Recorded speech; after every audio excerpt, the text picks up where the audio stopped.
Es un viernes especial para Así Amaneció. Se encuentra ya en los estudios centrales de Radio City en Guayaquil la ministra de la Mujer y Derechos Humanos, Ariana Tanca. Ministra, buenos días y bienvenida a Radio City. Muy buenos días, muchísimas gracias por la invitación. Para mí siempre es un honor estar en este espacio. Ministra, empecemos hablando de la ampliación de las competencias que tiene o tendrá el Ministerio de la Mujer asumiendo la política criminal de cierta manera. Fue un anuncio que llamó la atención de parte del gobierno central y quisiéramos aprovechar su presencia para explicar en llano, en blanco y negro, a qué se debe y qué se hará. Con mucho gusto. Mire, vamos a empezar por los antecedentes. En enero del año 2023 se aprueba por unanimidad en el periodo de la Asamblea Nacional anterior, se aprueba una ley que reforma varios cuerpos legales en temas de seguridad. En ese articulado, en el artículo 10.4, se establece que el ente rector de los derechos humanos también será el ente rector de la política criminal. Esta ley entra en vigencia en marzo del año pasado. Ustedes recordarán que en marzo se decretó la muerte cruzada y no se dio cumplimiento a esa ley, pese a que una transitoria disponía que la ley debería que ejecutarse dentro de 90 días. Entonces, ¿qué es lo que está haciendo el gobierno nacional? Ejecutando como ejecutivo lo que así dispuso la Asamblea Nacional en su periodo anterior. Es decir, que el Ministerio de la Mujer y Derechos Humanos asuma la competencia criminal, de la política criminal, no es decisión ni del gobierno, ni del presidente Daniel Noboa, ni de Ariana Tanca. Es algo que se aprobó por unanimidad en el periodo legislativo anterior. Y esa es la razón por la que en este momento se tiene que transformar las competencias del Ministerio de la Mujer y Derechos Humanos. Ello se tiene que hacer mediante un decreto ejecutivo que aún no está listo, aún no está redactado. El documento que estaba circulando en redes sociales es falso, porque el Ministerio de la Mujer y Derechos Humanos sigue existiendo, mantiene su nombre, mantiene sus competencias actuales, es decir, no se van a eliminar las competencias de prevención y erradicación de violencia en contra de la mujer, ni la Subsecretaría de Derechos Humanos, ni la Subsecretaría de Diversidades. Tampoco es cierto que nos van a quitar presupuesto para asumir esta nueva competencia. Vamos a tener un nuevo presupuesto para poder asumir la política criminal. Esto es, no se va a tocar el presupuesto actual, sino que vamos a tener un nuevo presupuesto que nos permita operativizar lo que así dispone la ley. Entonces, en resumidas cuentas, se van a transformar las competencias, no se cambia el nombre, no se elimina el ministerio. Aquí seguimos y seguiremos trabajando todos los días por prevenir y erradicar la violencia en contra de la mujer. Ministra Ariana, buenos días. Tengo una pregunta acerca de la política pública. Si hay algo que he visto de tu trabajo y que lo has mencionado varias veces son los centros violetas. Y eso se traduce en política pública porque el centro violeta es una consecuencia de.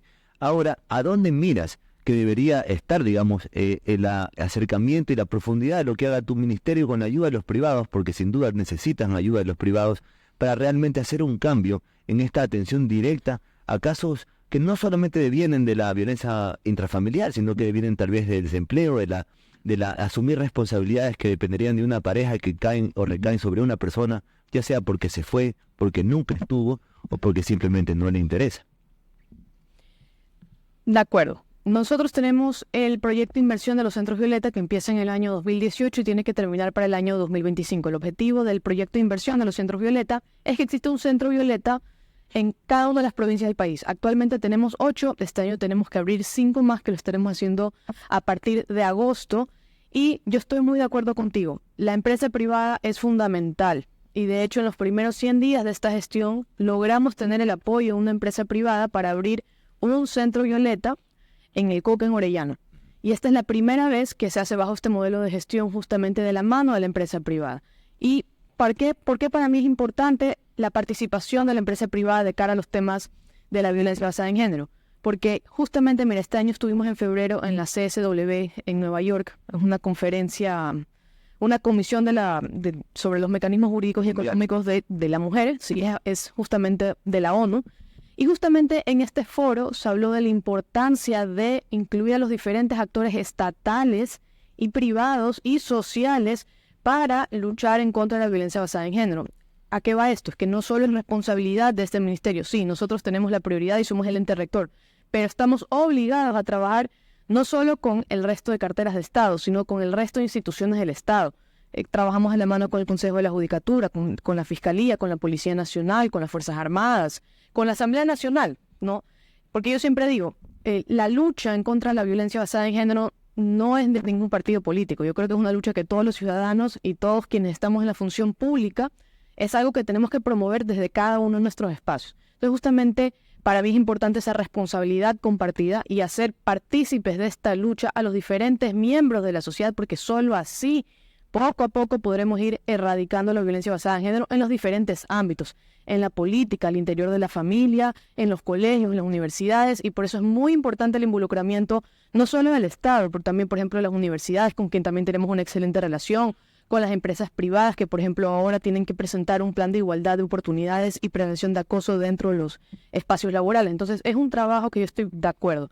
Tiene que ser en colaboración. Y van a avanzar por esa vía. Es decir, viene esta colaboración privada para centros violetas a nivel nacional, en distintos estratos, en distintos campos y ámbitos, ¿no? Así es. Y no solo para los centros violetas, también trabajamos en otros tipos de apoyo a proyectos. Por ejemplo, ahora también estamos con un cooperante nacional que tendremos un apoyo de cerca de $100,000 justamente para repotenciar nuestros servicios de protección integral, que tenemos 42 a nivel nacional.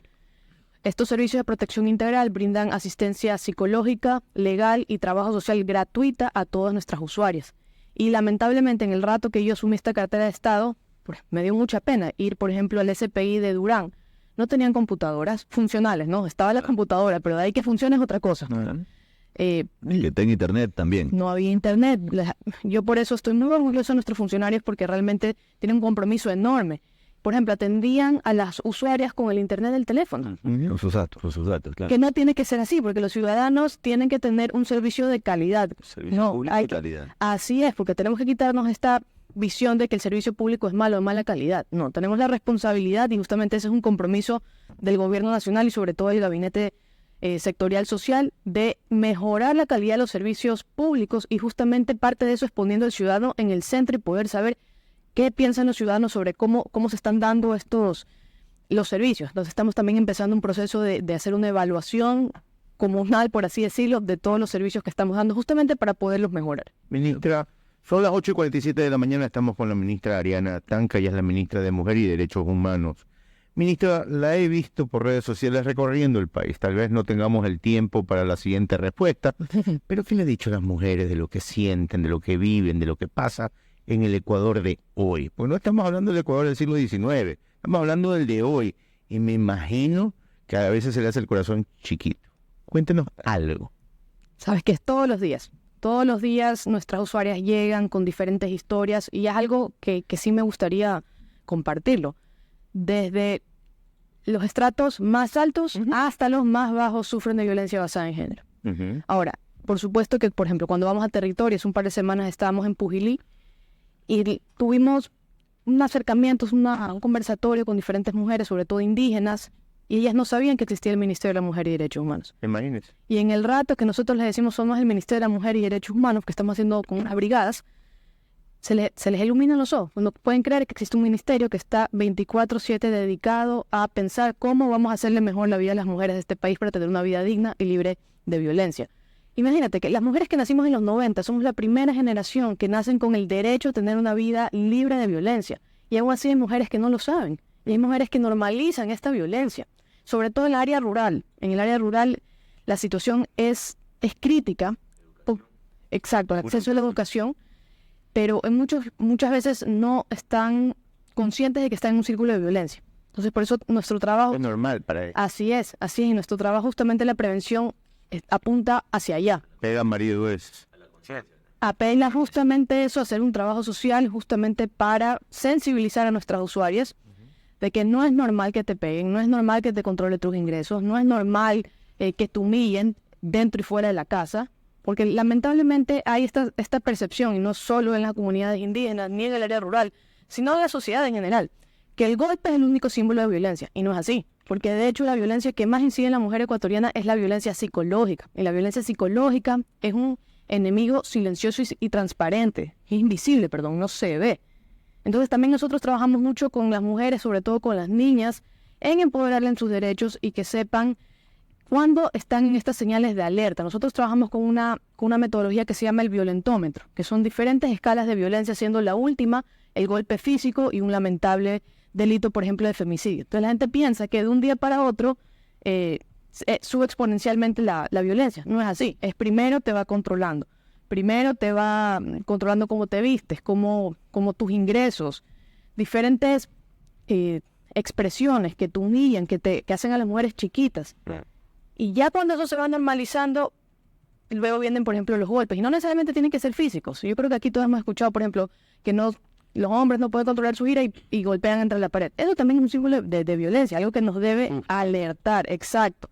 Entonces, por eso nosotros trabajamos mucho en hacer esta concientización que el golpe físico no es el único tipo de violencia. Y de hecho, nuestra normativa reconoce 8 tipos de violencia a las que nosotros constantemente trabajamos en prevención para que las mujeres puedan tener esta herramienta para identificar cuando están en un círculo de violencia y, por supuesto, nuestros servicios, la ruta de la denuncia y todo lo que pueden acceder gratuitamente por parte del Estado. Ministra, hace solo días la Asamblea Nacional aprobó la ley de reparación a las familias de las víctimas de femicidio. ¿Cómo podemos decirle a nuestros oyentes lo importante que es este paso en la Asamblea?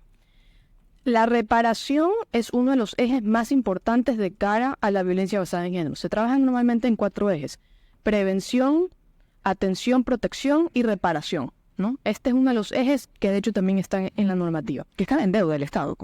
Y siempre estará en deuda. No hay, creo que, acción suficiente que pueda devolver la vida a una mujer. Y por ejemplo, en este caso, que llevamos 35 femicidios de enero a abril de 2024, una leve reducción en relación al mismo periodo del año 2023. La ley de reparación justamente se trata de una reparación por parte del Estado a las víctimas indirectas de femicidio. De hecho, nosotros como Ministerio de la Mujer y Derechos Humanos estuvimos trabajando de la mano con la Asamblea, estuvimos en la comisión presentando nuestras observaciones y pues nada, ahora ya está aprobada como ejecutivo. Creo que es una ley perfectible. Sobre todo hay que trabajar muchísimo en el mecanismo de financiamiento, porque no podemos aprobar una ley que no tenga un mecanismo claro de financiamiento, porque ¿qué va a pasar? Está la ley, pero no hay cómo pagarla. Y se termina jugando con las expectativas de las víctimas indirectas de femicidio, y eso no puede pasar porque el dolor de una familia no puede ser plataforma política. Por esa razón, nosotros siempre estamos trabajando para que todas las medidas que se tomen a favor de la lucha de la violencia basada en género es que sea sostenible a largo plazo. Entonces nosotros, por un lado está la ley de reparación y ya para terminar, nosotros el Ministerio de la Mujer y Derechos Humanos trabajamos de la mano con el PNUD, que hemos recibido asistencia económica y técnica para hacer la política integral de reparación. Estamos actualizando y esperamos, no, mejor dicho, lo vamos a hacer este año que entre en vigencia de la mano de la ley. Ministra, siga recorriendo el país, siga visitando a las mujeres. También me imagino que debe haber hombres que se le acercan a decir que hay violencia de género, porque no está excluido el hombre de esta violencia de género en el hogar. Es mucho menos, obviamente, pero siga recorriendo el país, siga llevando esa palabra para que todas las mujeres afectadas en el Ecuador que no conocen que este ministerio existe. Gracias por haber estado el día de hoy con nosotros. Para mí siempre es un honor estar en este espacio. Les mando un fuerte abrazo y feliz viernes a todos los que nos están escuchando. Y que vive el rock. Que vivan los Rolling Stones. Ha sido la ministra de la Mujer y Derechos Humanos, Ariana Tanca, aquí en Así Amaneció.